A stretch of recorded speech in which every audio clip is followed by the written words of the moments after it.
I think the best way to empower patients and their care partners is just by giving them the time.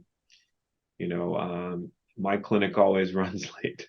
I'm not sure that's something I should brag about, but it always runs late. And, when I come into a room, I always say, I'm sorry, I'm running late.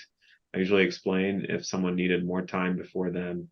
And I always end that with, and I'm going to give you the same time that you need to answer all your questions, and have your needs met, as the last person. And so don't worry about what the clock says about when your appointment was supposed to be. Let's just cover what we need to cover. I also jot quite a bit of notes. A lot of families come in with notebooks and they're writing everything down. And I try to actually have some notes that are individualized to my patient, their particular cancer, what my recommendations down on a sheet of paper that I give to them.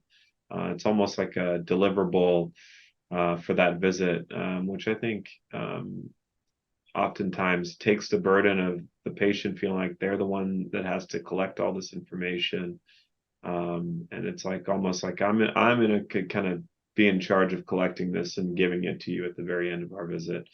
And then lastly, I'm really big on trying to connect folks to the resources that they need socially or clinically. And so everyone gets a list of vetted resources to read, or to go back to if they have questions.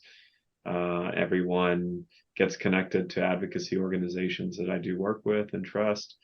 And then lastly, everyone gets my contact info, sometimes a cell phone number, sometimes an email, something where they feel like they can get reconnected to me. That's my approach.